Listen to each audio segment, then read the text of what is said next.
விதத்திலையும் லைஃப்ல இன்சூரன்ஸ் இருக்கிறது. சின்ன வயசுல யூத்தில் பர்சனல் ஆக்சிடென்ட் பாலிசி எடுங்க. 40 வயசுக்கு மேலே இல்லை 45 வயசுக்கு மேலே டேர்ம் இன்சூரன்ஸ் எடுங்க. இது ரெண்டுத்தையும் எடுத்தீங்கன்னா உங்ககிட்ட பணம் மிஞ்சும். நீங்கள் இந்த வீடியோவில் பார்த்த நபர் எனக்கு ஒரு வாட்ஸ்அப் மெசேஜ் அனுப்பியிருந்தார். எல்லாருக்கும் இன்சூரன்ஸ் வேணுன்ற மாதிரி நீங்கள் அவேர்னஸ் மெசேஜ் அனுப்புகிறீங்க. இன்சூரன்ஸ் இது எல்லாருக்கும் வேணாம். இன்சூரன்ஸ் எடுக்கிறவங்க ஃபஸ்ட்டு முட்டாள் அவங்களா. 40-45 வயசுக்கு மேலே டேர்ம் இன்சூரன்ஸ் எடுக்கலாம். அதுக்குள்ளே இருக்கிறவங்க ஒரு பர்சனல் ஆக்சிடென்ட் பாலிசி எடுத்தால் போதும் அப்படின்ற மாதிரி எனக்கு அறிவுரை சொன்னார். வீடியோ லிங்க்கும் நான் அனுப்புகிறேன், நீங்கள் எனக்கு அதை பாருங்கள். என்னோடய யூடியூப் லிங்க் தான்னாரு. சரி அனுப்புங்க சார், நானும் கற்றுக்குறேன் அப்படின்னேன். ஸோ பார்த்ததுக்கப்புறம் தான் எனக்கு தெரிஞ்சது இவ்வளோ ஒரு முட்டாள்தனமாக ஒரு வீடியோ வந்து ரெடி பண்ணுவாங்களான்ட்டு.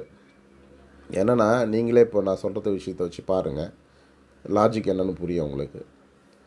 இப்போது 45 வயசுக்கு மேலே ஒரு பாலிசி எடுத்து நான் ஒரு 60 வயசு வரைக்கும் என் குடும்பத்தை பாதுகாத்துக்கிறேன், ஒரு 5 வருஷத்துக்கு நான் ப்ரீமியம் கட்டுறேன். அப்போது அதுக்கு முன்னாடி இருக்கிற 25 45 வயசு வரைக்கும் வருஷத்துக்கான ப்ரீமியத்தை மிச்சம் பண்ணுறேன் அப்படின்றது தான் அவர் சொல்ல வர்றது. ஏன்னா 45க்கு முன்னாடி கட்டுற ப்ரீமியம் வேஸ்ட்டாக போயிடும், ஏன்னா அதுக்குள்ளே நம்ம இறப்புன்றது கம்மியாக இருக்கும் அப்படி தான் சொல்ல வராங்க.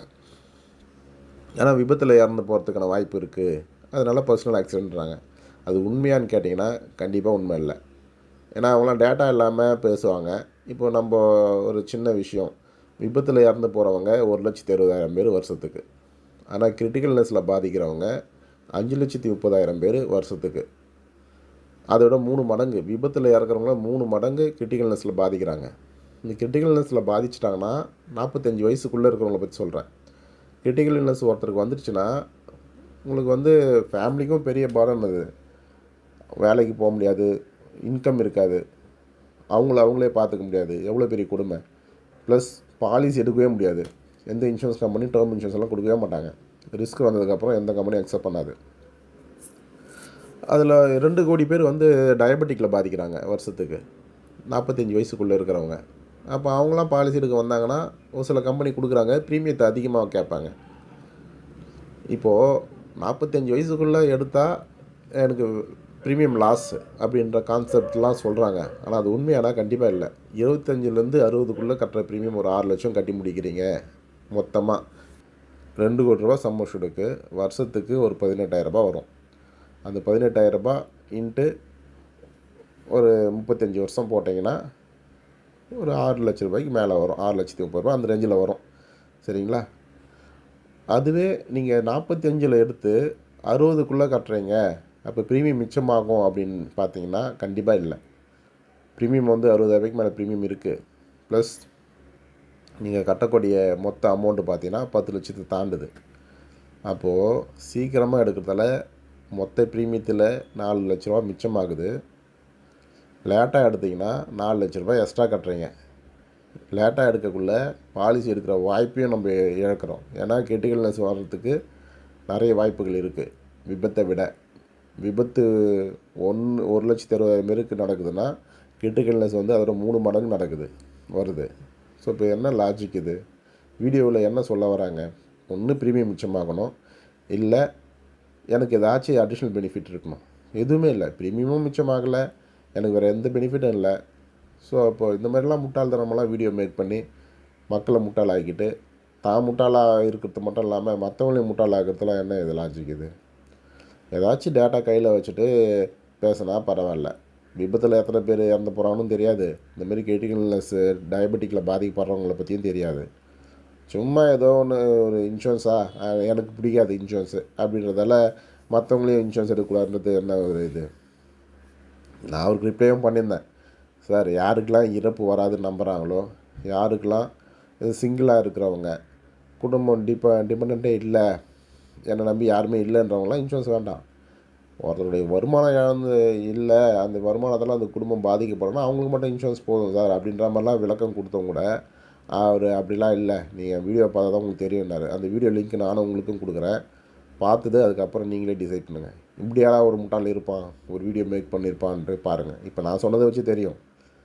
25லேருந்து 60க்குள்ளே கட்டக்குள்ளே 6 லட்சம் கட்டுறீங்க, 45லேருந்து 60க்குள்ளே 10 லட்சம் கட்டுறீங்க. அப்போ என்ன மிச்சம் பண்ணுறீங்க? ப்ரீமியம் தானே எக்ஸ்ட்ரா கட்டுறீங்க.